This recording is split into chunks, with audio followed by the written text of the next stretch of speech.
Boa tarde, então, a todos.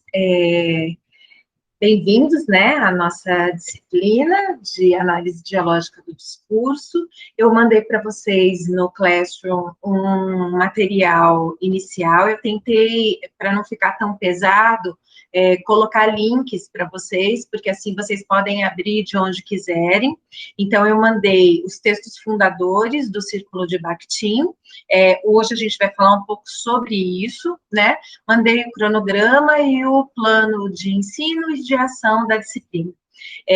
Vocês devem ter visto que eu já programei algumas datas de avaliações. A ideia devido a esse momento que a gente está vivendo de pandemia, e vocês estarem sobrecarregados, provavelmente, com várias atividades, trabalhos, leituras, que a gente, já que a nossa disciplina ficou como uma disciplina modelar, ou seja, concentrada, que a gente pudesse desenvolvê-la até o dia 19, e depois do dia 19, na sequência, ainda na mesma semana, se vocês tiverem disponibilidade, a gente fizesse apresentações, que eu estou chamando lá de seminários, de análise. Eu queria que fosse depois, porque eu não consigo que a gente faça essas apresentações concomitantes ao horário da disciplina, sem o conteúdo. Então, eu pensei, eu formato o conteúdo todo direitinho, e aí, terminada a disciplina, a gente faz as apresentações, e essa é a avaliação. Então, vocês ficam livres da disciplina de análise geológica do discurso para o resto do semestre, e aí vocês podem se comprometer e se dedicar de uma maneira modular, a cada uma das disciplinas, né? A ideia é que, então, a gente tenha uma apresentação e, para essa apresentação, muito provavelmente vocês vão montar, como sempre fazem, né, um PowerPoint, e aí vocês vão me entregar o PowerPoint. O que tem materialmente palpável para me entregar seria o PowerPoint, tá? Para isso, além das nossas aulas, eu vou ficar meia hora a mais todos os dias, então, para a gente conversar sobre temáticas, dúvidas, né, para eu conseguir atender e dialogar o mais próximo possível de vocês, tá? Então, para amanhã, eu já vou colocar uma atividade que é, além das leituras que eu marquei, né, e eu marquei várias por dia, eu vou seguir aquele cronograma direitinho, eu também vou pedir para que vocês me enviem para amanhã. Alguém pode ficar responsável para aglutinar, reunir isso para nós? Quem se candidata a pegar os temas, né, que vocês querem trabalhar? Pode ser uma coisa bem pequena, porque vocês vão ver, conforme a gente vai discutir nesses dias, que uma coisinha desse tamanho, quando a gente aprende a fazer a análise de discurso, ela se transforma num negócio gigantesco. Não é para contar história, não é para fazer paráfrase, é para fazer análise, né? E como é que eu faço isso? Eu escolho um elemento pequenininho, um ponto, e a partir desse determinado ponto eu escafuncho, né? E eu vou, de alguma forma, desenrolar esse fio, né? Então, por exemplo, pode ser uma charge, né? Pode ser uma cena de um filme. Eu gostaria que a gente não trabalhasse nessa disciplina especificamente com literatura. Por quê? Porque eu amo literatura, eu sei que vocês também, mas muitas das vezes no curso a gente acaba ficando sempre só na literatura e acaba não trabalhando necessariamente com outros enunciados de outras materialidades, né? E eu acho que é interessante a gente ter também essa experiência, né?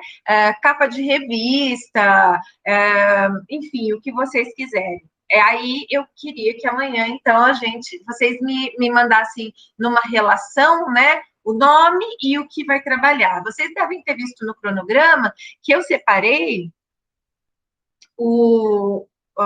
as apresentações, que eu chamei lá de seminários, em seis grupos, tá? Seriam 3 dias de avaliação, duas apresentações por dia, né? Eu deixei 1 hora para cada uma, tá? Seriam 5 grupos com 3 pessoas e um grupo de 2 pessoas. Então, para amanhã, o que eu gostaria? Que vocês me dissessem quem vai trabalhar com quem. Então, grupo 1, fulano, ciclano, beltrano, tema tal, charge não sei qual, né? Então, eu preciso que vocês delimitem isso para eu poder, inclusive, orientar melhor o que ler, como fazer, o que pode ajudar, né? Para que vocês comecem a elaborar. Não deu tempo de eu colocar no Classroom ainda, porque eu fiquei montando a nossa aula de hoje, aí eu estava estudando, né? Exemplos de apresentações. Eu vou colocar lá também para vocês verem alguns exemplos, né? Vocês já estão meio que acostumados, já me conhecem, então eu tenho certeza que vão tirar de letra. Eu acho que vocês se saem muito melhor do que quando eu dou prova, né? O que não pode é deixar a teoria de lado. Até aí, dúvidas? Tudo bem? Podemos começar a aula, o conteúdo em si? Professora, licença. Fala, Sofia. As apresentações, os seminários, eles precisam ser necessariamente em grupo ou pode ser individual? Então, eu tinha pensado em grupo por conta do tempo, para a gente conseguir dar conta de fazer tudo em 3 dias. É por isso que eu tinha pensado em grupo, tá? Eu prefiro sempre individual. Por mim, é sempre individual, porque eu acho que a gente acaba se dedicando bastante, né? Não que em grupo isso não aconteça, são 2 experiências diferentes. Mas por conta do prazo, senão a gente vai ter que avançar mais de uma semana. Por mim, tudo bem. Eu não sei como é que está a disponibilidade de vocês, como é que está a conexão, esse tipo de coisa. Então, eu queria ver isso com vocês. Discutam entre vocês. Se vocês acharem que tudo bem, por mim não tem problema. Só que aí a gente vai precisar de mais dias, tá? E aí, amanhã vocês me falam. Pode ser? Tá bom, então. Obrigada. De nada. Já que ninguém se candidatou, eu vou pedir para alguma de vocês, pode ser, quem está aqui, que me conhece bastante, pode ser a Rafa, pode ser a Camila, pode ser a Ju, Beatriz, você pode fazer isso? Pode ser, sim. Pode ser, porque eu tive essa matéria no 2º ano, então eu posso ficar encarregada. Você faz esse favor, então, de ficar responsável por reunir? A minha sugestão... Perfeito, então tá bom. Então, vocês enviem tudo para Beatriz. Se você quiser criar um grupo da sala para vocês conversarem, se você quiser me colocar no grupo, porque se vocês tiverem dúvida, ou se não quiser me colocar para conversarem entre vocês que sabem, tá? Aí mas então o gênero é livre, assim, assim, pode ser, então, qualquer gênero. Pode ser qualquer gênero, vocês podem escolher. Tá bom? Eu vou colocar o meu celular aqui, não é para ficar me ligando, é para, se precisar, vocês me colocarem no zap, tá? Senão eu vou ficar doidona com mil coisas, 1000 mensagens, tá? Mas tá aí se precisar para colocar no grupo ou para tirar alguma dúvida, ok? Ok. Então tá. Então, a atividade que eu preciso para amanhã, e por que para amanhã? Por conta do tempo. A atividade modelar, né, modular, essa atividade mais concentrada, ela tem um lado muito interessante, que a gente faz uma espécie de mergulho na disciplina, a gente se concentra mesmo.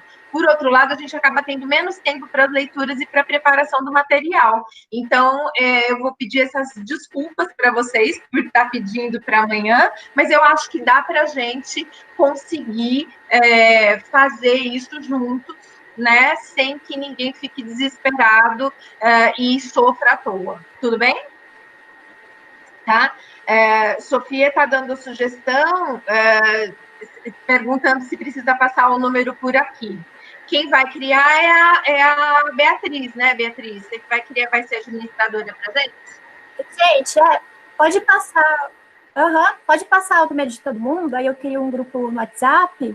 Aí, se a professora quiser passar o número dela Coloquei também, no chat aí já. Beleza, aí eu crio o grupo tudo certinho e aí a gente vai lá combinando os temas certinho. Perfeito. Então tá. Então passem aí, Beatriz, anota aí no chat, as pessoas estão colocando aí, tá? Para não esquecer ninguém. E aí, qualquer coisa também, vocês têm, acho que, e-mail, né, para conseguir falar, ou se alguém não estiver aqui, que faltou hoje, alguma coisa assim, dá para a gente conversar pelo mural do Classroom, tá? Mas, de todo modo, eu vou pedir essa ajuda aí, Beatriz, muito obrigada, tá? Então, se vocês viram o cronograma, vocês também repararam o que tinha para hoje, o que a Lu vai falar hoje, né? E aí, vejam que a gente tem pouquíssimas aulas para tratar de uma maneira mais aprofundada de bastante coisa, são 10 itens que eu tive que agrupar, né, por aula. E por isso que ficou, inclusive, muito texto por aula, tá? O que acontece? Eu tentei colocar textos mais menores, então, claro que tem textos fundadores do próprio Bakhtin, do Círculo, né? Mas também tem artigos, né? Para facilitar aí essa questão do tempo, né? Da exigência da leitura, porque sem ela não dá para a gente também falar, estudei tal coisa, mas nunca li, então, né? Então, eu coloquei uma bibliografia aí, e hoje a gente tem que cumprir, então, dentro desse cronograma, a história da análise dialógica do discurso, né? Então, lá no dia 12 está a apresentação da disciplina, a ADD e sua história. Eu pedi para que vocês lessem o texto que eu escrevi com o Toninho, né? O Luciano aí é o sobrenome do Toninho, chamado Recepções do Pensamento Bakhtiniano no Ocidente, a verbo e visualidade no Brasil, porque nele a gente faz uma espécie de estado da arte, em que a gente vai trazer para o Brasil essa teoria e explicar como é que se deu a recepção bakhtiniana e como é que isso se transforma na análise dialógica do discurso, como cunhou Beth Bright, né? Da mesma forma, eu também indiquei um texto meu, que está na Relin, chamado Círculo de Bakhtin, uma análise dialógica do discurso. Mas, além deles, hoje, antes de entrar, porque eu fiquei, como eu disse, estudando, né? Então, antes de entrar no Brasil, especificamente, para a gente ver como isso acontece aqui, a gente precisa entender o contexto russo. Primeiro, para a gente entender por que aqui a gente chama de análise dialógica do discurso, por que aqui a gente entende a filosofia bakhtiniana como discurso e dentro da linguística, diferente de outros países que vão entender Bakhtin, por exemplo, como teórico da literatura, ou como filólogo, ou como semioticista, ou como filósofo, né? E mais ainda do que isso, por que quando a gente fala em Bakhtin, a gente não pensa apenas numa pessoa? A gente não está falando só, necessariamente, de Mikhail Bakhtin, mas a gente está falando de um círculo de pensadores. Por isso que a gente chama de Círculo de Bakhtin, ou Bakhtin e o Círculo, né? Ou ainda Círculo BMV, Bakhtin, Medvedev, Voloshina. Então, eu fiz um PowerPoint, primeiro pensando o contexto da Rússia, onde que eles estavam naquele momento, como é que esse círculo se constitui naquele momento histórico, principalmente dos anos 20, para depois a gente perceber como isso chega no Brasil e pensar o nosso contexto brasileiro especificamente. Vou fazer uma viagem bem rápida até a gente chegar no Brasil. Como a gente tem pouco tempo de aula, eu não sei se vai dar tempo de eu chegar no Brasil nesse PowerPoint que eu trouxe. Mas se eu não terminar, o que eu vou fazer é paro a aula, gravo a segunda parte, que seria a parte do Brasil, e envio no Classroom para vocês, para a gente não ficar atrasado e amanhã a gente entrar no tópico específico do método dialético-dialógico, porque se eu deixar para amanhã, não vai dar tempo da gente conseguir cumprir todo o cronograma que a gente tem, tá bom? Então, eu vou começar falando um pouco sobre a história do Círculo de Bakhtin, tá? Deixa eu colocar aqui o PowerPoint, vamos ver se dá certo. É para dar. Só me avisem se vocês conseguem visualizar, porque agora eu já perdi a noção de vocês, eu estou só vendo o PowerPoint, e aí... Consigo, professora. Ótimo, obrigada. Se vocês tiverem dúvidas, não adianta colocar no chat, porque eu não estou conseguindo ver. Então, eu até comprei outro computador, porque o meu tem algumas teclas que já não estão funcionando mais, e aí eu vou usar os dois, e esse eu vou digitar nele quando ele chegar, e esse novo eu vou deixar para conseguir enxergá-los. Mas até lá, ainda vou precisar da ajuda de vocês. Então, se quiserem conversar comigo enquanto eu estiver na apresentação, falem, tá? Porque senão eu não vou conseguir ler. Vamos lá, vou colocar em tela cheia. Eu dei o título, né, a essa apresentação, de Círculo de Bakhtin, da Rússia à ADD do Brasil, análise dialógica do discurso do Brasil. Quem já fez teorias discursivas sabe que a gente tem, dentre as epistemes discursivas, diversas teorias, né? Análise do discurso de linha francesa, que se ramifica dentro da linha francesa, a gente tem vários autores. A gente, por uma questão de tempo também, acaba vendo na graduação os fundadores, que são Michel Pechet e Michel Foucault. Mas a gente vai ter depois o desdobramento desses autores, por seus contemporâneos, e aí a gente vai ter Manguinot, Charrodot, Chartier, entre outros. Né, a Mussi, para não deixar nenhuma mulher de fora, entre outros, tá? Da mesma forma, a gente tem a análise crítica do discurso, ACD, alguns usam a sigla ADC, porque usam o nome em inglês, né? Não importa, a gente vai ter a análise dialógica do discurso, que é essa nomenclatura, como eu disse, foi cunhada por Beth Bright, e a gente aqui é uma característica nossa, brasileira, de entender e de utilizar a filosofia da linguagem bakhtiniana dentro do campo da linguística como análise de discurso. Tá? Então, como é que chega até aí? Essa é a questão que a gente tem para falar.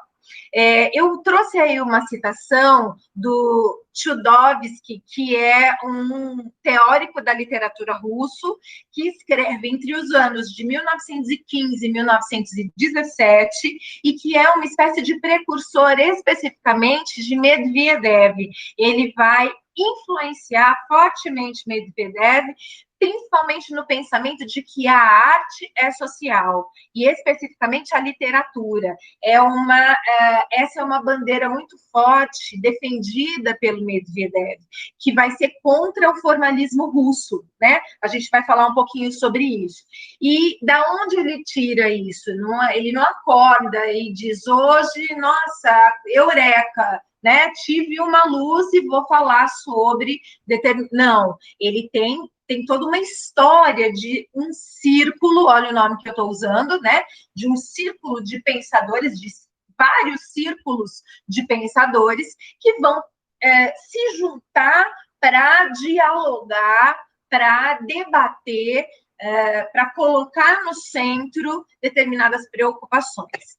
E o Chudovsky é um desses pensadores que vai colocar para circular a ideia da palavra literária. E aí, vejam que eu já estou trazendo um precursor para mostrar que o pensamento se faz historicamente, ele não se faz de uma maneira recortada e nem dentro de caixinhas, né? Mas nas relações.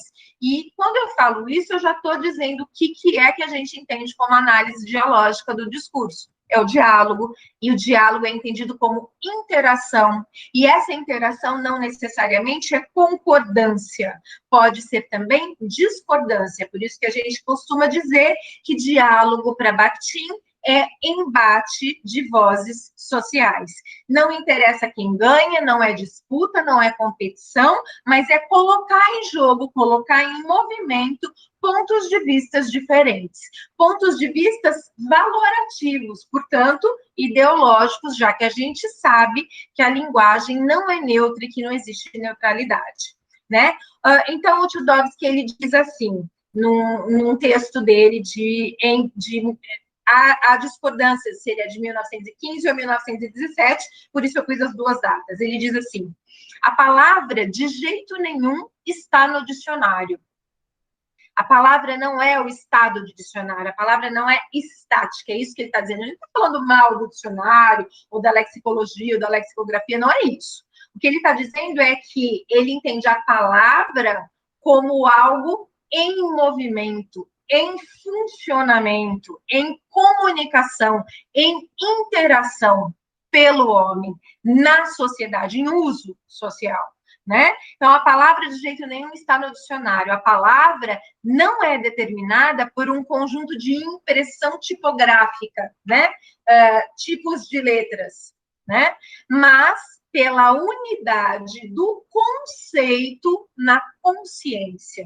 Isso é super importante, porque além de colocar a palavra para andar, quer dizer, tirá-la do dicionário, do estado de petrificação, né, de estaticização, ele também diz que a formulação da linguagem é cognitiva e se dá pela consciência, né? Essa consciência, essa capacidade mental do homem de articular, de representar, né, aquelas características, tem outras que vocês já estudaram lá nos estudos, Introdução aos Estudos Linguísticos com o professor Matheus, quando a gente pensa a partir de Saussure, né? Isso é super importante, porque quando a gente vai falar do círculo, a gente tem que pensar que contexto, o que estava acontecendo na Rússia quando o Círculo de Batim aparece, e ele aparece em várias cidades, em momentos diferentes, e a gente vai ter que considerar o momento histórico, as condições de produção, como a gente chama, a situacionalidade dos estudos e do discurso naquele solo social. Né? É por isso que a gente vai dizer depois que o enunciado é sempre um enunciado situado, que eu não posso pegar um determinado discurso e tirar dele, apartar dele, separar dele as condições de produção, as condições históricas, o sujeito, da boca de quem vem, né? De que classe social, de qual é o lugar de fala daquele sujeito, né? A gente não pode apartar, por isso que a palavra não é aquela que está no dicionário, né? Bom, então, para isso, a gente tem que entrar um pouquinho na Rússia stalinista. E a gente está falando de um período histórico que vai de 1924 a 1953, com o governo de Stalin, que implantou, a partir da autocracia, ele se designa, né, uma espécie de, ele não é um monarca, mas ele é o ditador, né, e é por isso que eu estou chamando aí de ditadura severa, em que bastava alguém não ir com a sua cara para você ser expulso, morto, torturado, preso, exilado, né? O que não fazia tanta diferença assim com o que ocorreu no nazismo, se desembocou depois no nazismo, e o que ocorreu em várias ditaduras aqui na América Latina em outros momentos históricos, a exemplo do Chile, da Argentina e aqui do Brasil, né?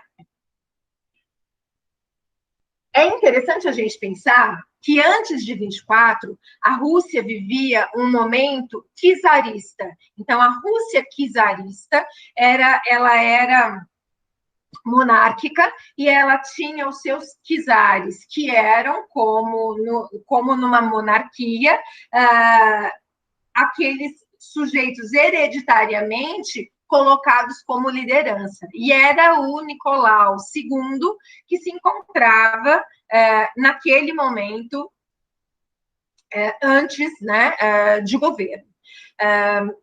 Mas os estudos do círculo, eles se desenvolvem nesse contexto russo, stalinista, principalmente as discussões do círculo. Quando eu estou falando do círculo, eu estou falando Batim, Medvedev, Voloshinov, Solertinsky, Kubiansky, Yudina, Kagan, tem outros, né? Todos os integrantes do círculo que a gente conhece. Eles se comunicam mais, de uma maneira muito direta, dos anos 20 aos anos 30, tá?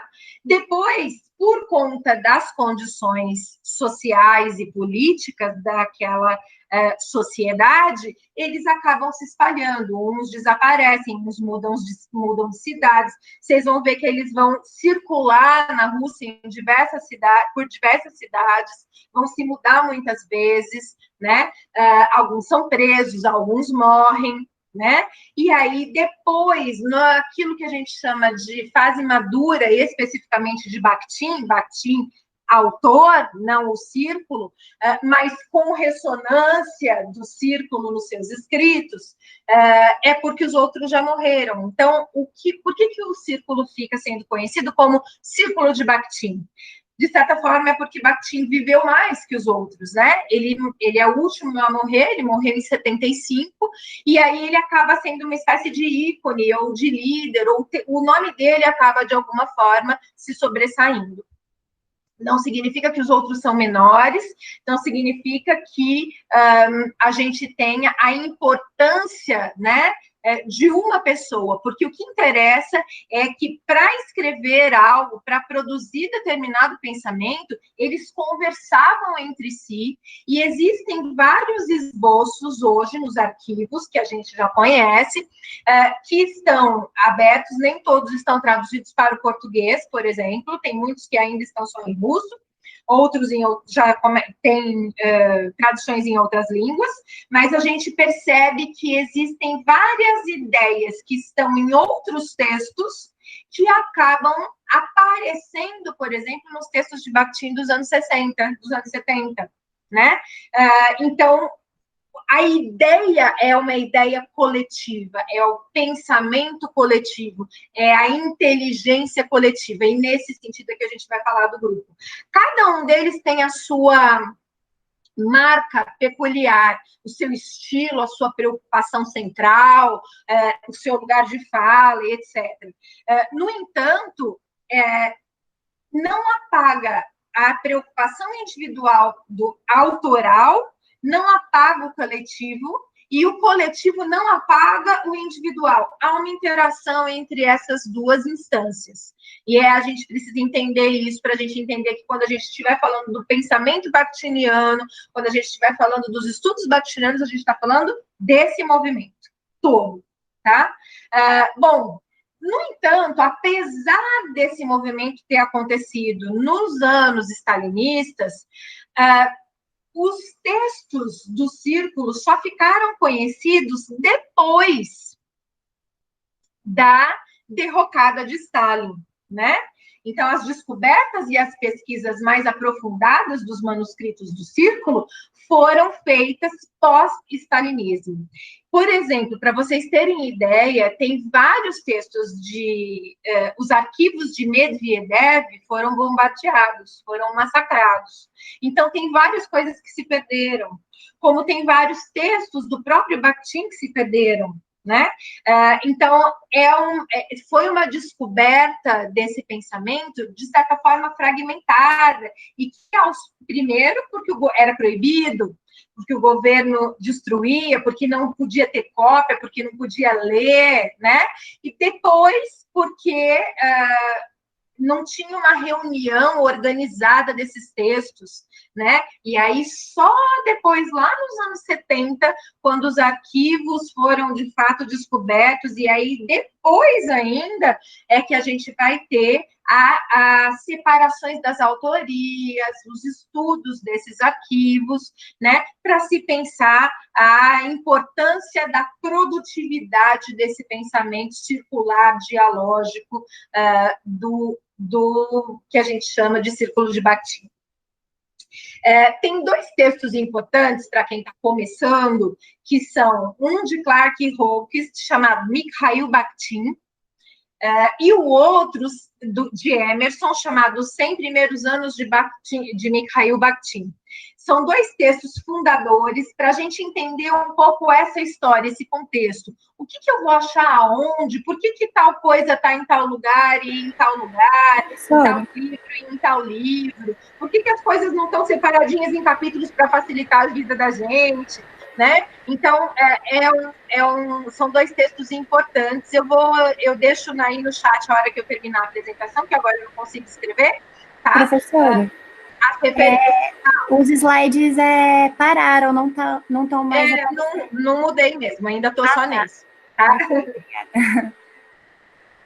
Então, é importante que a gente leve em consideração isso, e eu estou falando de Emerson porque eu pus aí nesse slide uma citação dele, né? Que está aí numa espécie de post-it que eu tentei criar na apresentação, em que ele diz: morto o tirano, e o tirano é Stalin, ele está se referindo a Stalin, né?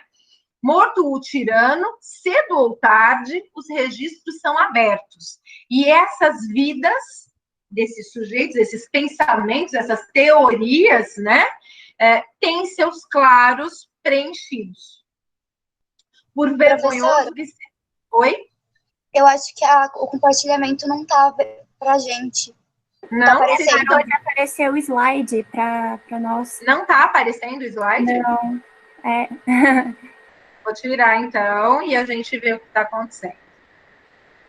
Vamos lá. Vou pôr de novo. Me digam se aparece, tá? Peraí.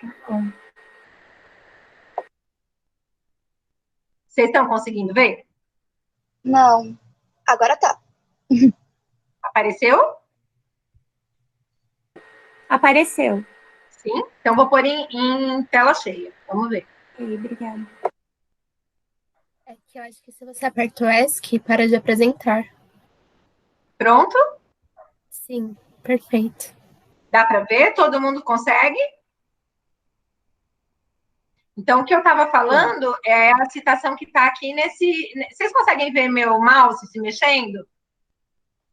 Na tela? Circulando Sim. Aqui a citação? Sim. Sim? Tá. Então, o que eu estou falando é essa citação aqui, tá? Morto o tirano, cedo ou tarde, os registros são abertos, e essas vidas têm seus claros preenchidos. Por vergonhoso que seja o atraso, ao final, um lugar é encontrado para o pensador na história cultural da Rússia. Né? Então, Emerson está falando aqui do quanto esse círculo de pensadores acabou sendo sufocado e descoberto muito depois por conta do sistema político severo stalinista da época. Agora eu mudei. Vocês estão conseguindo ver? Só para eu me certificar que está tudo ok? Sim. Ok. Para entender como isso acontece, eu fiz rapidamente uma contextualização bem en passant, né? Então, como eu disse, para quem quiser se aprofundar, leia Clark Hawkins, Mikhail Bakhtin, é o nome do livro, Mikhail Bakhtin, é o nome do autor, e o texto de Emerson chamado 100 Primeiros Anos de Mikhail Bakhtin, tá? São dois textos importantes, e tem 2 artigos a mais que eu vou passar para vocês, um do filho do Medvedev, que está na Bakhtiniana e que eu vou passar para vocês, e um outro falando um pouco do contexto político da Rússia desse momento histórico, tá? Bom, e aí, antes de entrar em Stalin, eu tenho que retroceder um pouquinho para eu entender o que acontecia. Bom, eu não sei se vocês sabem, mas em 1905 a Rússia passou por aquilo que ficou conhecido historicamente como Domingo Sangrento. O que foi o Domingo Sangrento? Foi uma revolução de trabalhadores operários e camponeses que se insurgiram contra o movimento czarismo, né, russo, tentando exigir melhores condições de sobrevivência e de trabalho. E eles foram massacrados, né? esse massacre ficou conhecido, aconteceu num dia e foi num domingo, então ficou conhecido como Domingo Sangrento. E esse Domingo Sangrento ele é tão importante porque ele é também uma espécie de estupim, ele é um embrião da Revolução Russa que vai acontecer a partir de 17. Por quê? Porque ele faz com que as pessoas, a população se revolte ainda mais para se organizar para uma guerra civil contra o Estado por conta da violência que sofreu e das condições precárias que existiam, né? Então, é fundamental a gente partir daí para falar por que teve a Revolução Russa, né? Qual foi? O que aconteceu para ter a Revolução Russa? Né? A falta de infraestrutura, a desigualdade social abissal, né? A Rússia passava, naquele momento histórico, por uma questão, a capital, né? As capitais, as metrópoles, diríamos assim, elas eram muito citadinas, então era a ascensão da burguesia, né? No entanto, e toda uma questão periférica com os trabalhadores, muito parecida, não é parecido, mas eu vou fazer essa similitude só para a gente entender, né, com as condições de produção da Inglaterra da Revolução Industrial, né, e os camponeses, que eram muito discriminados, né, e começou a existir ali uma junção, inclusive depois com a União Soviética, a gente vai ver a junção de países, de culturas e tudo mais. Né? Segundo a Betty Bright, num texto em que ela fala sobre isso, ela diz assim: Bakhtin vivenciou o pluralismo linguístico e cultural que mais tarde se transformaria em uma de suas preocupações centrais. O pluralismo, a heterogeneidade da linguagem, a heterogeneidade cultural, aquilo que naquele momento histórico a gente já viu sociolinguística, e a gente não fala que lá na Rússia do início do século XX a gente já tinha um estudo sociolinguístico acontecendo, né? Mas isso é central, principalmente como uma preocupação de Voloshinov. A ideia, né, da diferença, porque quando Stalin ele chega, ele toma o poder, e ele toma mesmo num golpe, ele tira o governo provisório e toma o poder, uma das coisas que ele faz é instituir a língua nacional, e aí ele apaga os outros registros linguísticos. E com isso ele não está apagando apenas um registro linguístico, uma língua não é só o dicionário, né? Não é apenas a regra gramatical, mas ele apaga com isso comunidades inteiras, povos inteiros, né? E por isso essa é uma preocupação central do círculo, que é o oposto, não de exclusão, de inclusão, né? Aflorando teoricamente como heteroglossia, polifonia, plurilinguismo, dialogismo. São noções caras, centrais, fulcrais, principalmente a dialogia, porque em torno dela, eu sempre digo que é como se ela fosse uma célula nevrálgica, e em torno dela orbitam todas as outras. Não dá para a gente pensar em qualquer outra noção bakhtiniana sem pensar que essa noção é dialógica. Né? Então, esse é o nó central, por isso a análise dialógica do discurso. Tá? Por que eu pus essa citação da Betty Bright aí? Porque nesse momento, Bakhtin vai para uma cidade pequenininha chamada Vilnius.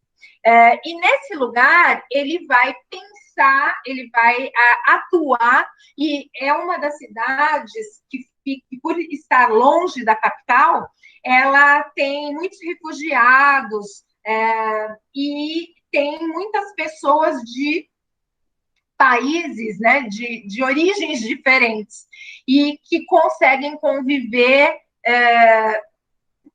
pacificamente, não em disputa, não querendo matar o outro, né? Em 1917 acontece, como eu já citei, a Revolução Russa. E a Revolução Russa, ela se divide em dois momentos. O período de fevereiro, né?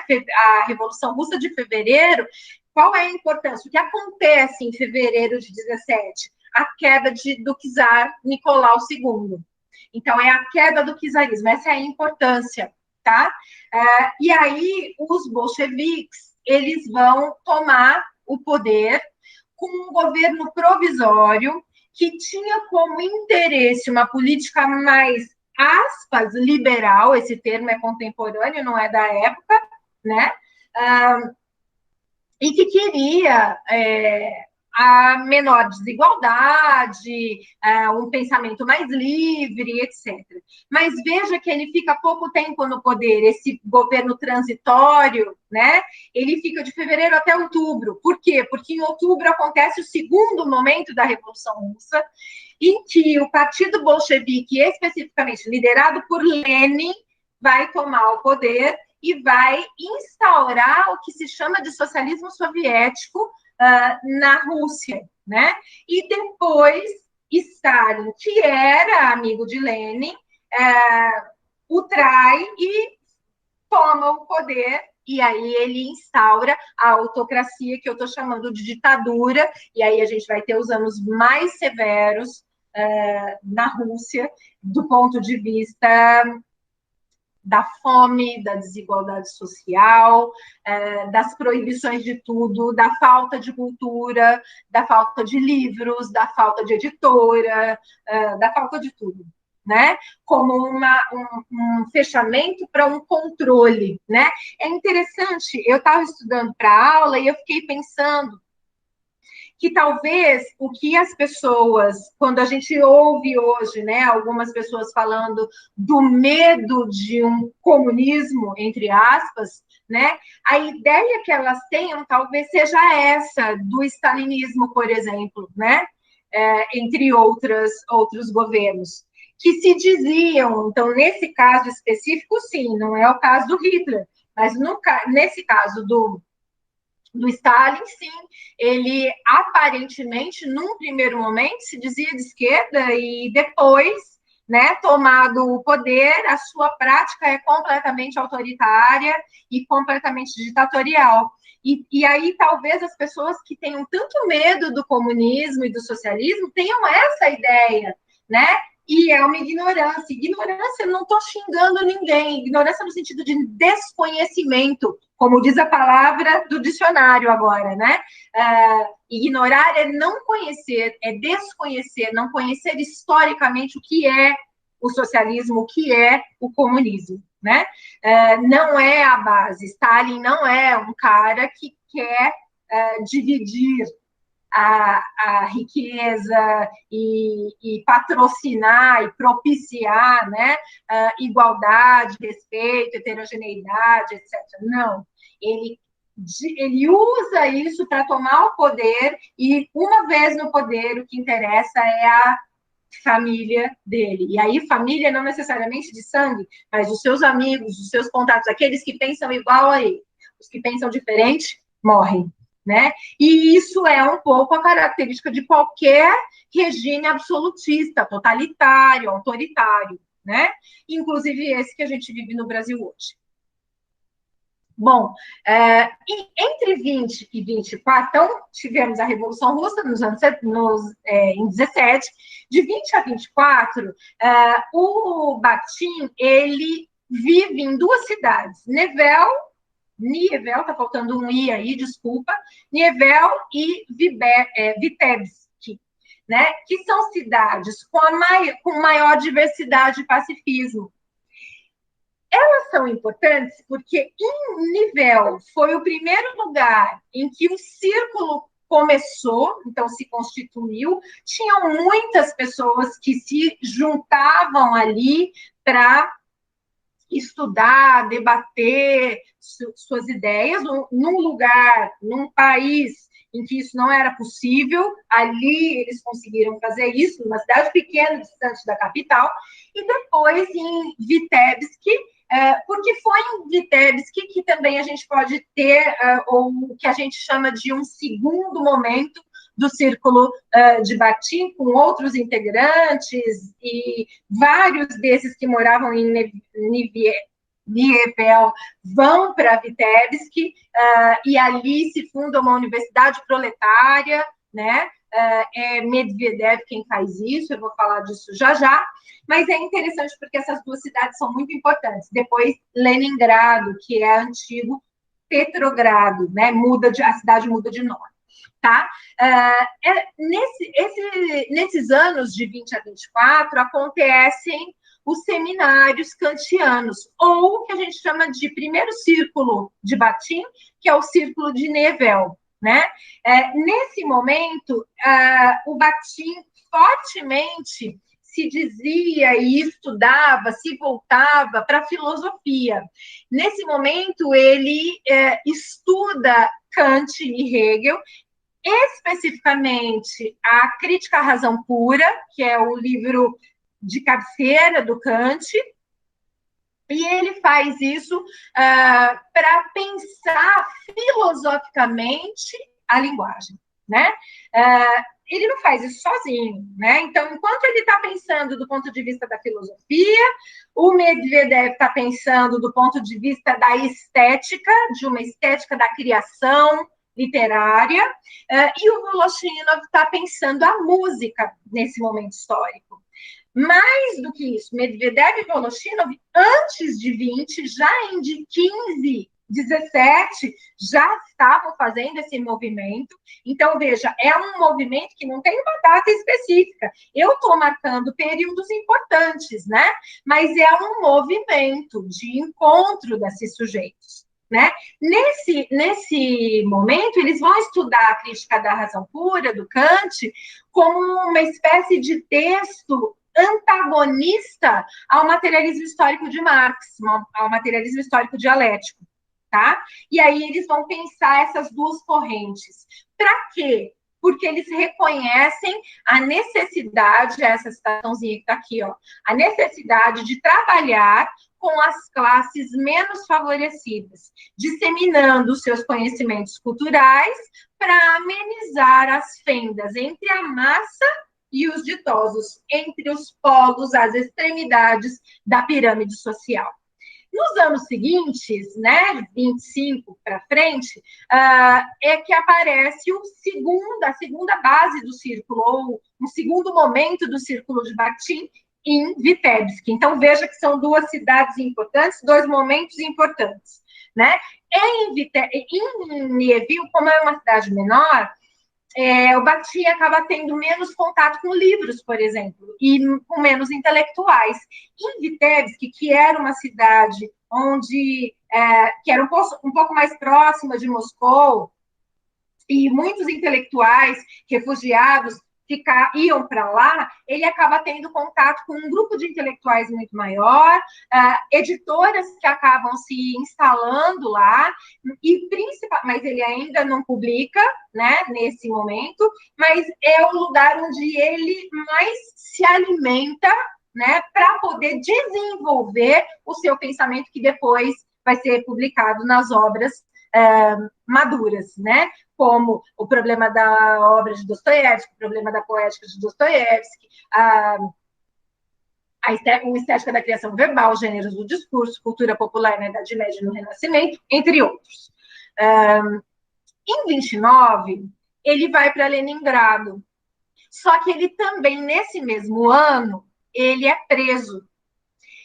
E ele não é preso porque ele tem uma postura política vanguardista, porque ele é panfletário, porque ele é contra Stalin. Não, muito pelo contrário. Tanto Emerson quanto Clark Hawkins, quanto outros biógrafos, né, do círculo, vão dizer que o Bakhtin era uma figura, um sujeito muito enclausurado, e que não se metia nas questões políticas do ponto de vista pessoal. Ele não enfrentava pessoalmente, ainda que nos seus textos o enfrentamento fique nítido, né? Talvez o lugar, o espaço que ele encontrou para esse enfrentamento tenha sido os seus escritos, exatamente porque nós estamos falando de um momento em que qualquer coisa você é preso. Então, veja, ele é preso em 29, menos pela sua postura política, considerada ortodoxa, tradicional, mas pela ligação religiosa não oficial que ele tinha.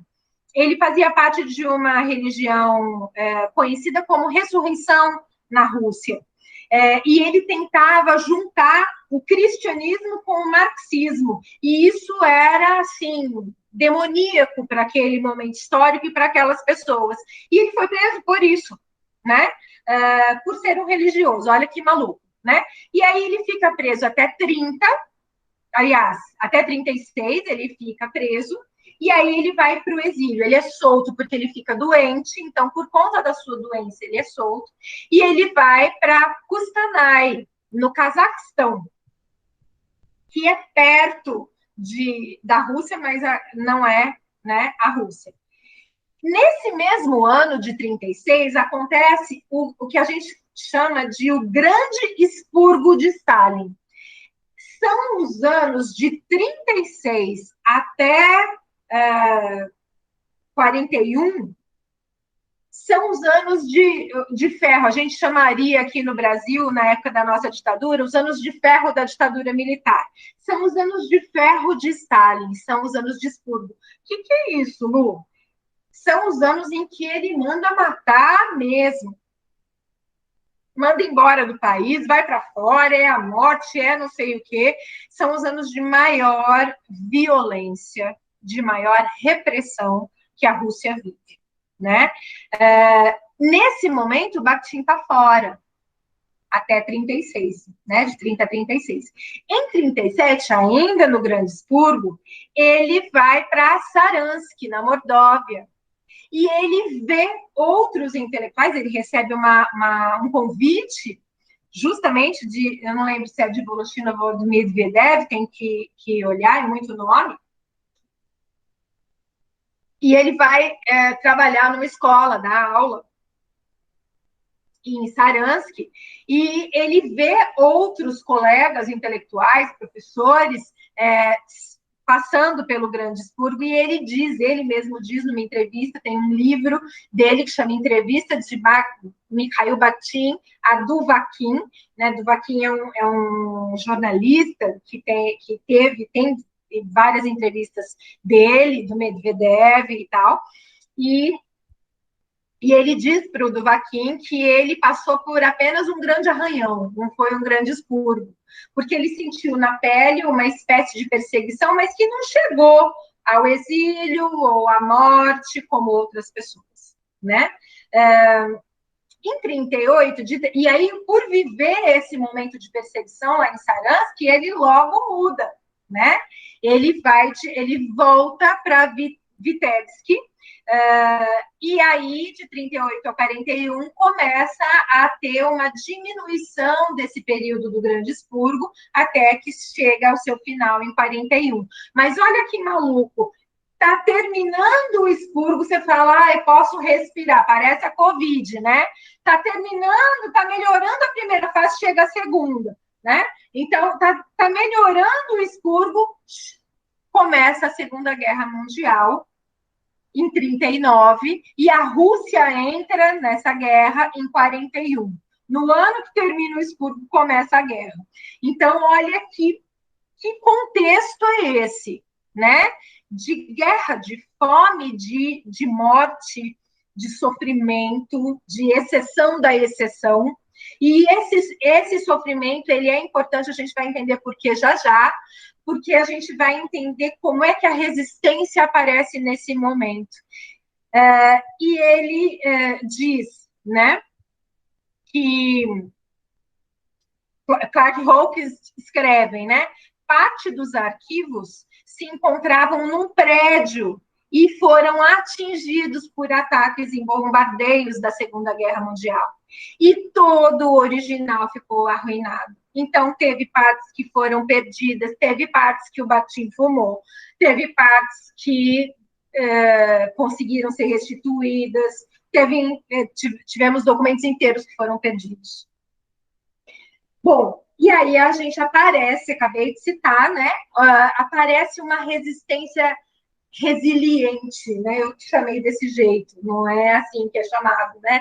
Pensando nas nomenclaturas que hoje estão na moda e que a gente ouve. Diante desse cenário tão árduo, tão árido, né? Justamente nesses anos mais duros do stalinismo, é que o Bakhtin apresentou o que eu estou chamando de resistência resiliente, ou aquilo que outros estudiosos vão chamar de uma espécie de redenção moral, né? Como o que o Ponzio chama de revolução, a tal da revolução bakhtiniana.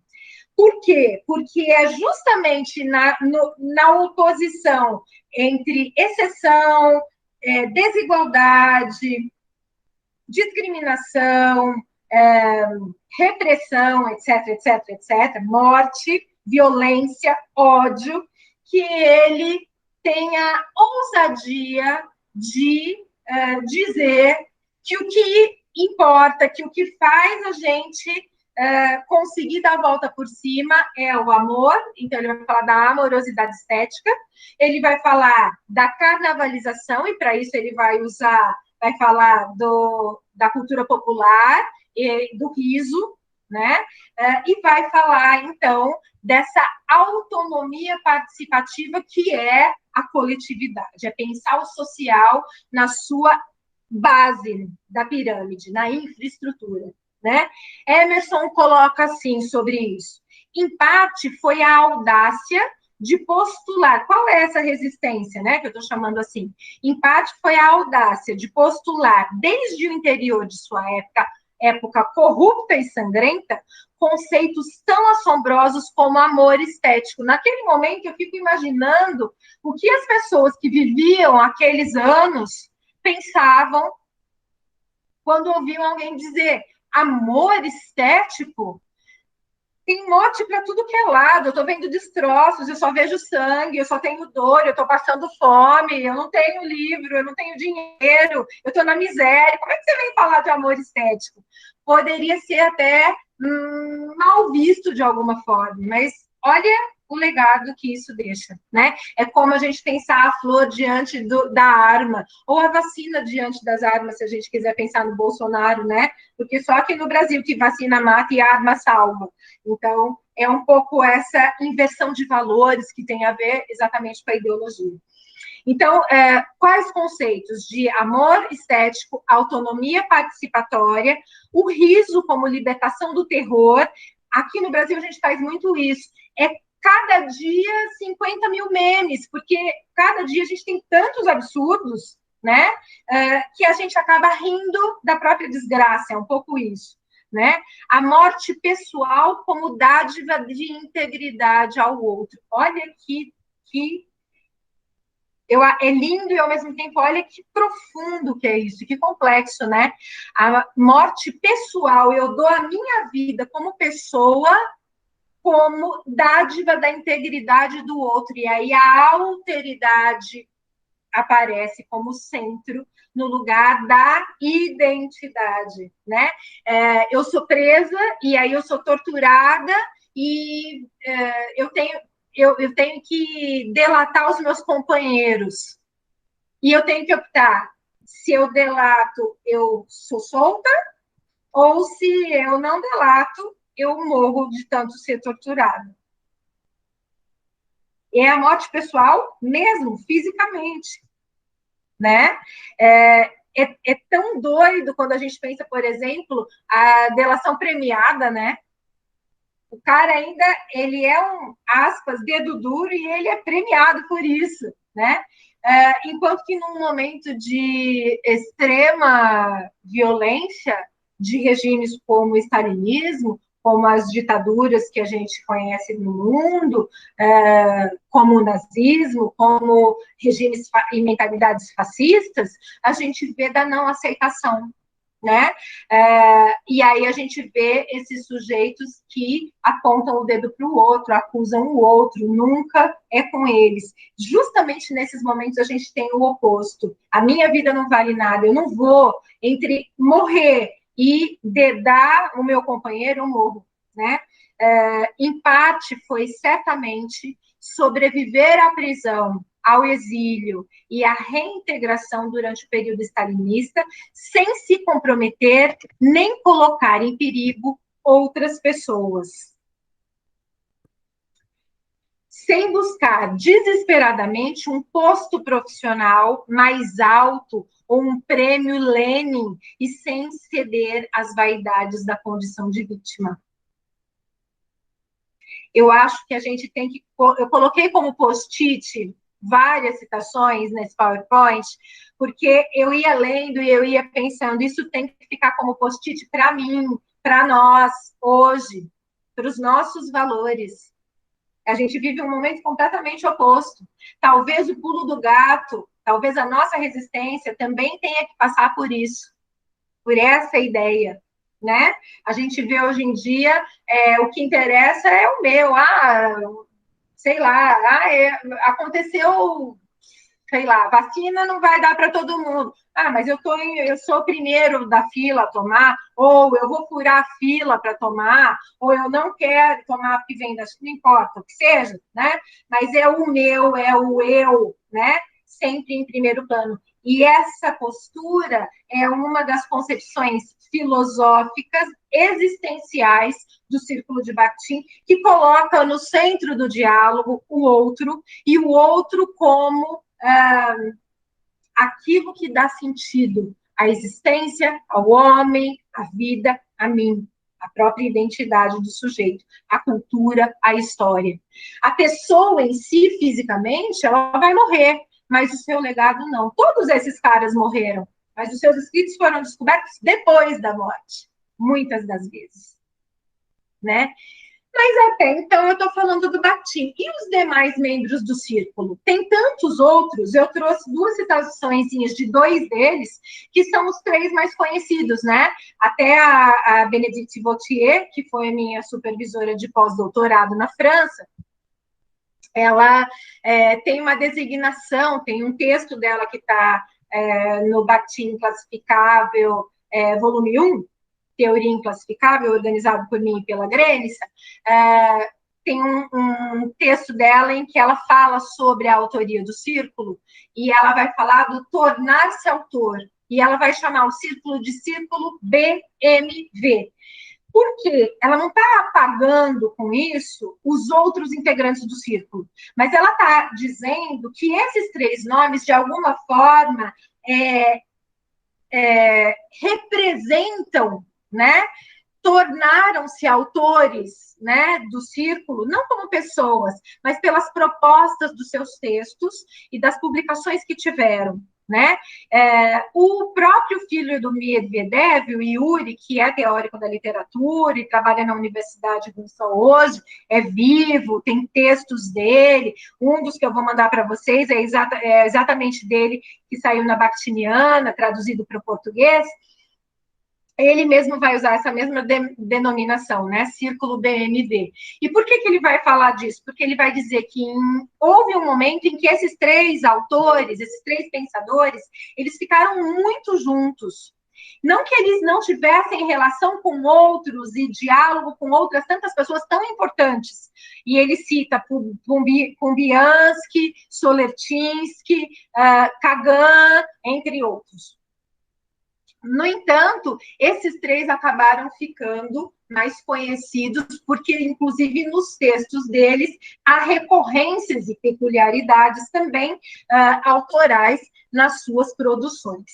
E aí, é importante a gente pensar, e essas duas citações que eu trouxe aqui, nos levam a pensar exatamente as peculiaridades, né? Então, se eu penso que Bakhtin tem como peculiaridade autoral a filosofia, e aí eu estou pensando especificamente o texto para a filosofia do ato responsável, em que ele vai pensar a responsabilidade, a responsividade, o ato, o acontecimento, o evento, a ética e a estética, a relação de uma filosofia da linguagem, que depois ele ultrapassa e aí ele acaba até abandonando, de certa maneira, para se dedicar à estética por influência de Medvedev. O Medvedev é o autor que vai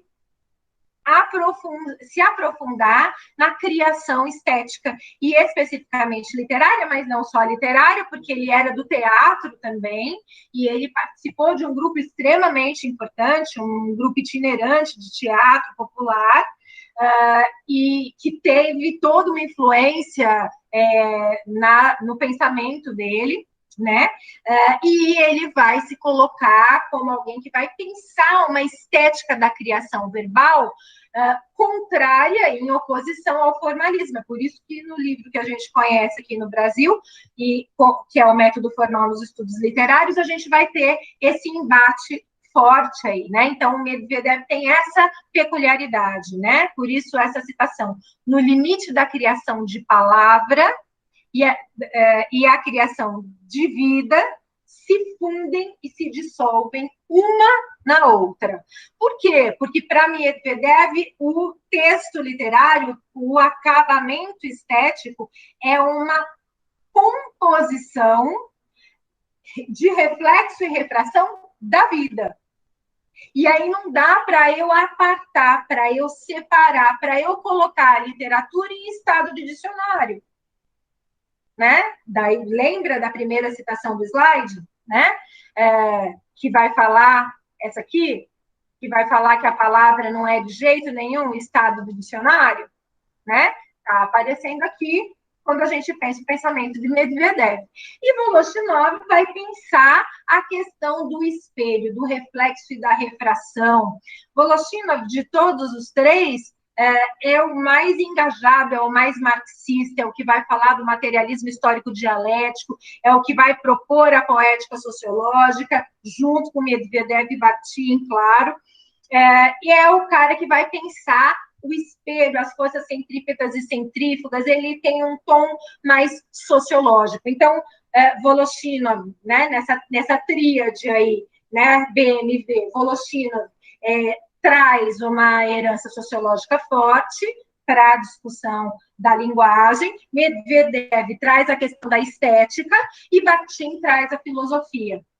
E aí a gente vai ter esse conjunto com outros autores também. Não vamos esquecer que Voloshinov é um musicólogo e que ele estuda antes ainda do círculo, antes dos anos 20, lá em Nievel, ele estuda música. E Medvedev também.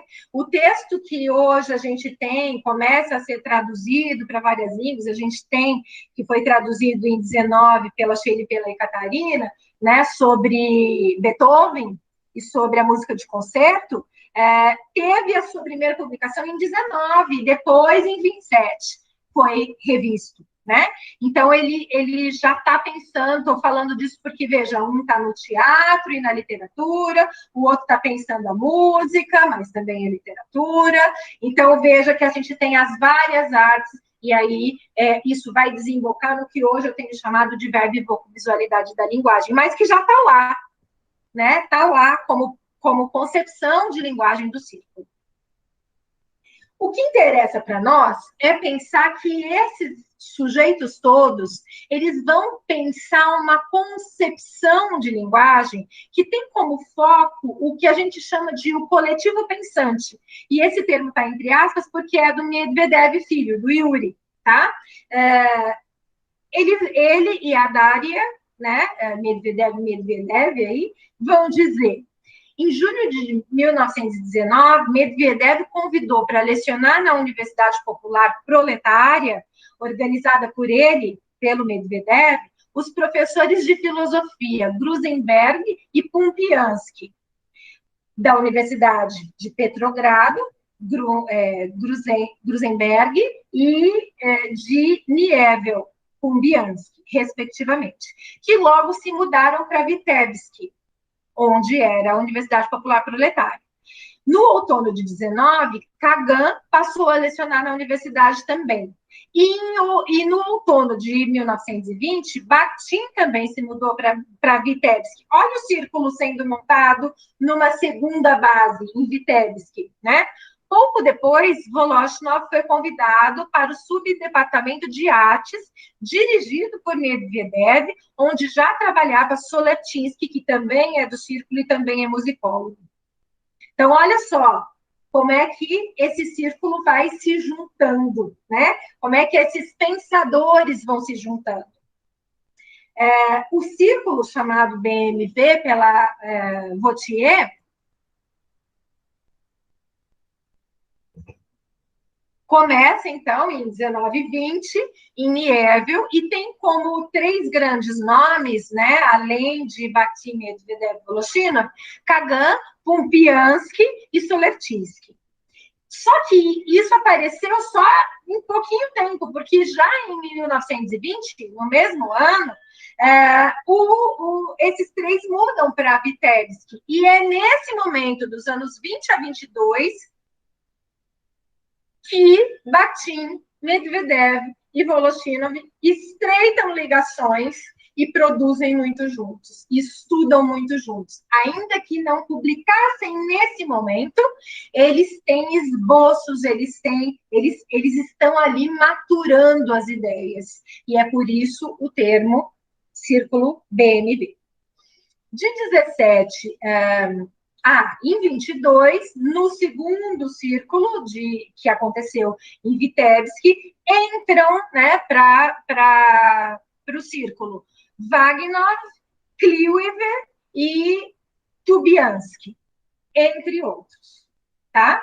De 17 a 27, então, durante 10 anos, aconteceram diversas publicações de Medvedev e de Voloshinov, MIV, né? Não aconteceram quase publicações de Bakhtin nesse momento histórico. Nesse momento histórico, Bakhtin estava digerindo, né? Sabe a coisa da digestão, que os modernistas vão falar, né? Do estômago. Então, eu me alimento de várias culturas, de várias referências, de vários intelectuais, desse círculo todo, e eu vou digerindo para depois produzir. Em 28, acontece o massacre das obras de Medvedev. Então,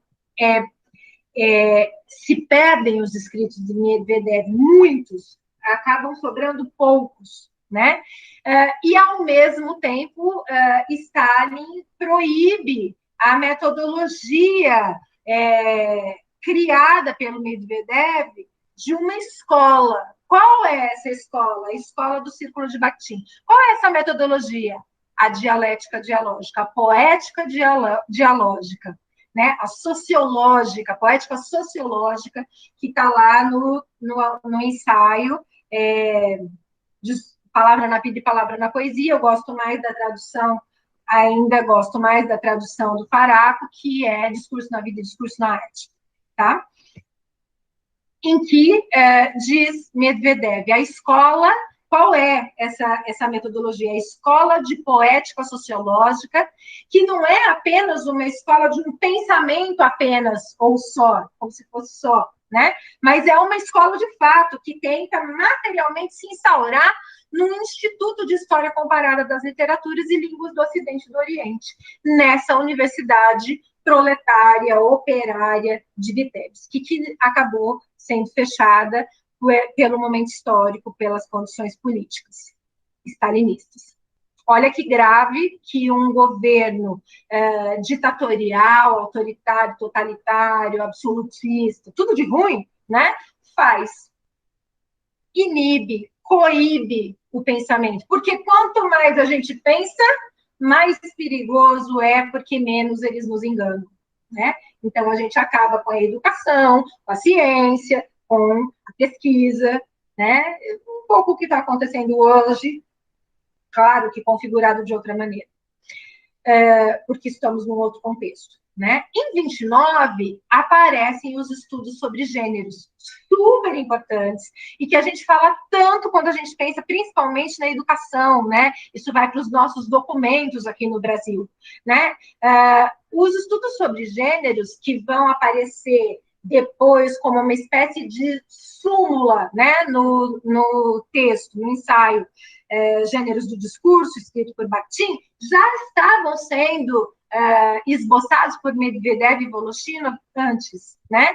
Então, há o surgimento, né, de uma nova visão científica do mundo, o que é fazer ciência, especialmente nas ciências humanas, né? E como Medvedev dizia, né, da teoria científica e sistemática do objeto da percepção artística. O que é a arte? O que é a linguagem artística? O que é a linguagem estética? O que é o acabamento? Né? O que é o trabalho de linguagem? Nesse sentido, é importante a gente dizer sobre o apoio dialógico. O Círculo de Bakhtin, de certa maneira, ele se caracteriza por esse apoio dialógico. Não dá para a gente falar, o mais importante é... E nem é essa a nossa intenção, de ninguém, de nenhum pesquisador, dizer que Medvedev é melhor que Bakhtin, ou que Bakhtin é melhor do que Voloshinov é melhor que... Não. Eles têm peculiaridades autorais, mas só é possível que eles se desenvolvam porque eles se retroalimentam, um se alimenta do outro. Esse apoio dialógico, né? E olha que interessante, esse apoio dialógico que é da vida deles, eles produzem assim, eles usam como concepção de linguagem para uma filosofia que não é uma filosofia a ser aplicada numa determinada análise, mas é uma filosofia de vida. É uma vivência, é uma postura humana. É um jeito de viver e de conceber a vida. O homem como ser humano, não o homem pessoa que exclui a mulher, né? E aí eu trago uma citaçãozinha do Bakhtin, que ele diz: uma voz só pode cantar apenas em um ambiente acolhedor, em meio à possibilidade de apoio do coro, da não solidão sonora por princípio. Eu não sei se vocês sabem, mas Bakhtin também deu aula de música, né? Então, quando ele começa a falar algumas questões que ele traz de uma maneira, para nós, né, bonita, metafórica, não, ele não está falando só metaforicamente, ele está falando do ponto de vista musical, né? E ele está falando que não é a homogeneização do coro, mas o apoio do coro. Eu não deixo de ter a minha voz autoral, mas a minha voz autoral tem o apoio de uma coletividade. Bakhtin não é o autor acima dos demais, mas ele só pode ser ele porque ele tem os demais. Assim como cada um dos outros pensadores, só é cada um deles porque tem o apoio dialógico dos demais. E é isso que a gente chama de círculo de Bakhtin. Então, quando a gente fala em Bakhtin, a gente tem que, inclusive, pensar, você está falando de Bakhtin do autor, das obras dele, ou você está falando de Bakhtin como círculo? Não dá muito para separar, do meu ponto de vista. Dá e não dá, né?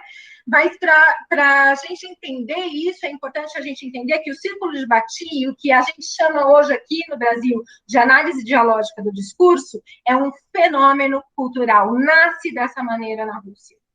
E passa a ser vista assim a partir das recepções, e como a gente faz hoje, não é a mesma coisa que outros. A gente tem apoio dialógico de outras culturas, de outras recepções, mas a gente tem a nossa voz, o nosso jeito de fazer a nossa teoria, né?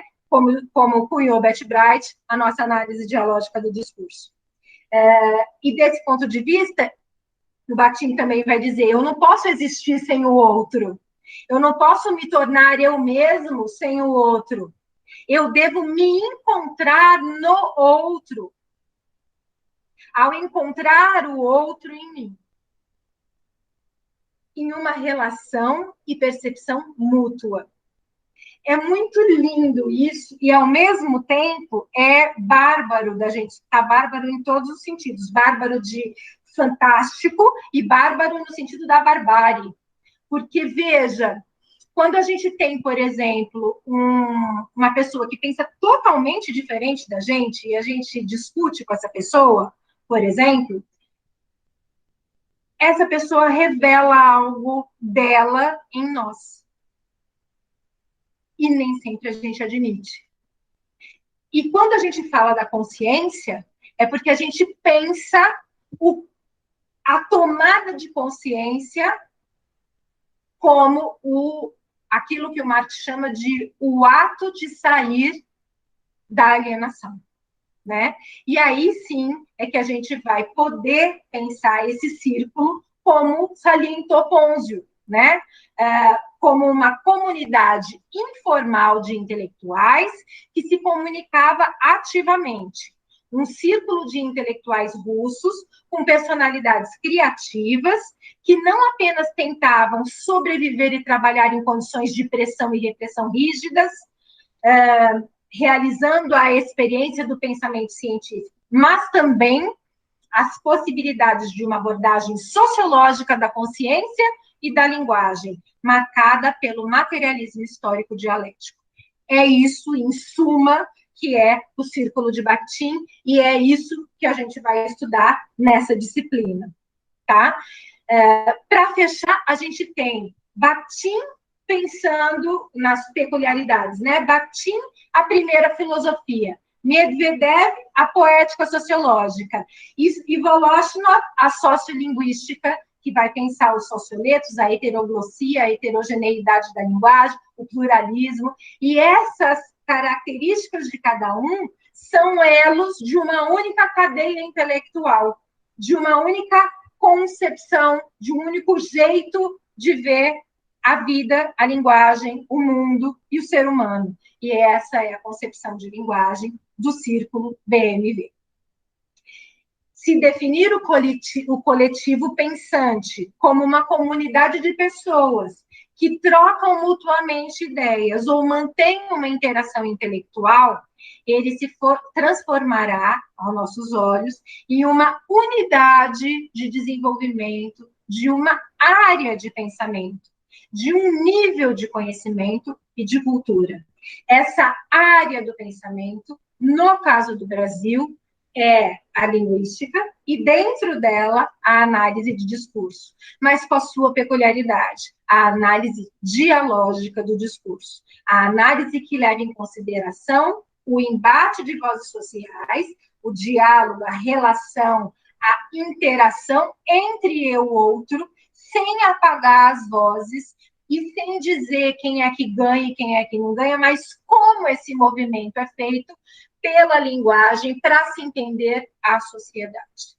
É isso que a gente vai fazer aqui no nosso curso. E aí eu vou deixar, por conta do tempo, porque já são quase 4 horas, né? Parou de passar aí, né? Vocês estão me vendo agora? Estamos, Lu. Tá. Então, eu vou deixar para fazer a segunda parte gravada. Então, assim que a gente terminar, eu já vou gravar a segunda parte. Mando para vocês ainda hoje, para amanhã a gente entender esse método, né? Para agora, o que eu vou falar na segunda parte? Como é que esse pensamento, que é descoberto depois do stalinismo, ele ganha a Europa especificamente, França, Inglaterra, Alemanha, Itália, Espanha, e ele chega no Brasil. Como é que ele chega no Brasil e quais os momentos que a gente tem no Brasil, como é que a gente está hoje, o que a gente faz hoje com esse pensamento. Para que é importante falar disso, Lu? Porque tem um monte de gente que vai dizer que o pensamento bakhtiniano já está ultrapassado. Se a gente para olhar o que a gente vive hoje, e o que, de fato, o Círculo propõe, e quando eu estou falando disso, eu não estou falando de olhar, eu estou falando de ir lá e estudar os textos, não ler de orelha, né? A gente percebe o quão atual eles estão. E a gente ainda tem muito para ver desse círculo, desses pensadores. Até aí, tudo bem, gente? Hoje foi um pouco mais histórico, são muitas informações, são muitos nomes diferentes. Eu sei que alguns de vocês já conhecem, outros não, alguns de vocês já desenvolvem pesquisa, outros não, alguns já fizeram teorias discursivas, outros não, alguns já fizeram a optativa de análise do discurso, outros não. Então, eu estou entendendo, vou tentar não repetir aquilo que vocês já viram e, ao mesmo tempo, linkar com aquilo que vocês já viram, né? Então, essa questão da história é uma questão importante para a gente entender esse pensamento. Até aí, tudo bem? Dúvidas? Alguém quer falar?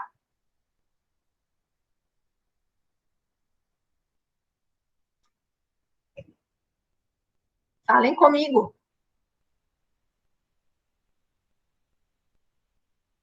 Tudo bem? Eu acho que por enquanto está tudo bem. Por enquanto está tudo bem? Sim, eu só queria que você explicasse de novo. Você vai gravar outra aula agora para a gente assistir ainda hoje para amanhã. Eu já vou mandar para vocês. Vocês podem, se vocês Entendi. quiserem assistir antes da aula de amanhã, podem, tá? Eu vou gravar e vou colocar lá no Classroom, como complemento, para a gente não perder aquele cronograma. Porque aí amanhã, na aula, eu já vou entrar no método, tá bom? Professora, então, no artigo que você e o Toninho fez, estava falando sobre o texto Discurso na Vida e Discurso na Arte, que fala que era para ser publicado, não entendi muito bem, mas eu acho que era para ser publicado na Estética da Criação Verbal, do Bakhtin, mas foi separado. Eu não entendi muito essa parte, porque parece que foi tirado esse texto. Isso, tem traduções, dependendo da língua, dependendo da cultura que a gente pega, é isso que eu vou gravar, tá? É isso que eu vou gravar. A parte que está lá no artigo é a que eu vou gravar e mandar para vocês, tá? Dependendo Então, por exemplo, se a gente pega Estética da Criação Verbal, uma das versões francesas, tem o Discurso da Vida e Discurso da Arte dentro do Estética. Também tem na versão inglesa, de onde o Faraco traduziu, né? E traduziu para fins acadêmicos, a gente não tem esse texto separado. Ele traduziu para a gente estudar, né?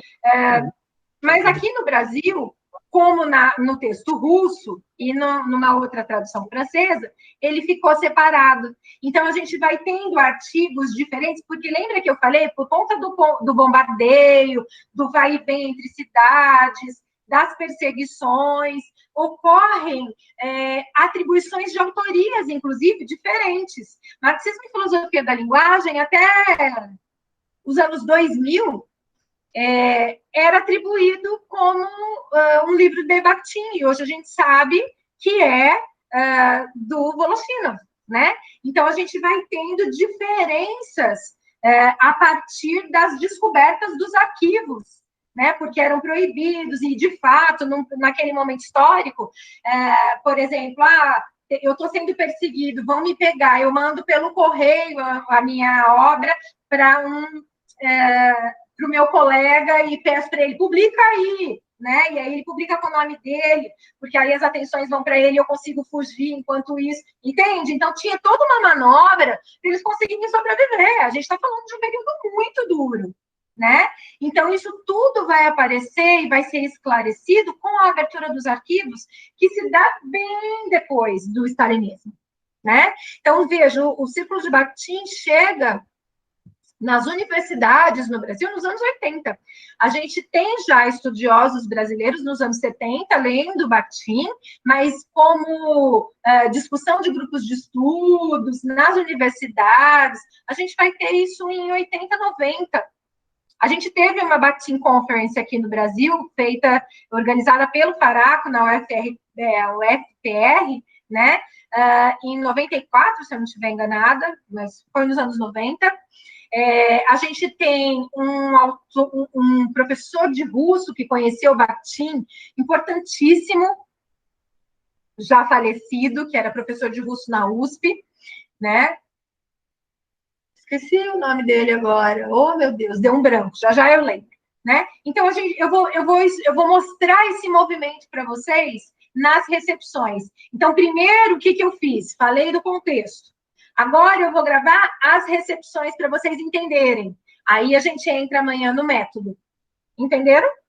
Camila, eu não sei se respondi. Sim, respondeu. Obrigada. Imagina. Tudo bem, gente?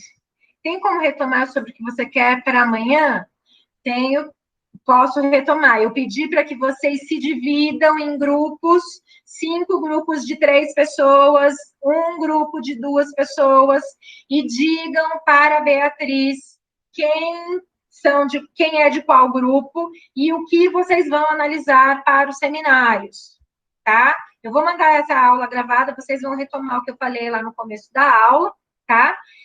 Essa temática já, se possível, né, com o corpus. Então, eu quero trabalhar com o meme Barbie fascista. E eu vou analisar a relação da Barbie fascista com a boneca da Barbie. Eu vou trazer um exemplo disso de um artigo que eu escrevi com a Laura, que é minha orientanda de mestrado, que trabalha com isso, tá? Por isso eu estou dando o exemplo. Mas eu quero analisar uma charge sobre as vacinas, né? Ou sobre os jacarés, ou, enfim, né? Escolha um objeto de análise e dentro dele a temática e se dividam em grupo e digam isso para a Beatriz. Essa é a tarefa, além dos textos para ler. E eu vou gravar a aula e mandar para vocês em 2 partes. Essa que está sendo gravada, que eu vou mandar, e a outra que eu vou gravar ainda hoje, talvez de noite só, que eu vou conseguir mandar, tá? Porque eu vou gravar ainda. Tudo bem? Então, para amanhã são essas coisas, ok? Disciplina concentrada é mais hard, mas a gente acaba logo com ela também e fica mais livre. Vamos pensar como um banho de imersão, né? A gente acaba se aprofundando aí na disciplina. Tudo bem, gente? Marili, queria falar? Não, só para dizer que tá tudo bem, Lu. Tá bom. Mais alguém? Não? Esclareceu, Guilherme? Tudo bem? Sim, professora, tudo certo. Sim? Então, tá, joia. Então, ó, qualquer dúvida, a gente pode ir se falando pelo Classroom. Não esqueçam de mandar os seus números de zap aí pelo chat para Beatriz, quem não mandou ainda, para ela montar o grupo, e de se organizar aí para se organizar e falar com ela, tá certo? Qualquer coisa, eu vou estar online, só não vou responder enquanto eu estiver gravando. Tudo bem? Essa aula foi um pouco mais histórica, como eu tinha dito para vocês, né? Mas é importante para depois a gente entrar na análise e entender melhor do que a gente está falando. Ok? Obrigada, gente. Até amanhã. Eu agradeço muito, a aula foi incrível, amei. Ai, que bom que vocês gostaram. Eu achei que talvez vocês fossem achar meio chato por ser mais histórica, né? Mas ela é importante para a gente ter essa ideia, né? Senão a gente fica falando círculo de Bakhtin, mas o que é isso, né? Então é importante, tá bom? Tá, ok. Obrigada, gente. Até amanhã. Tchau, tchau. Professor. Alô.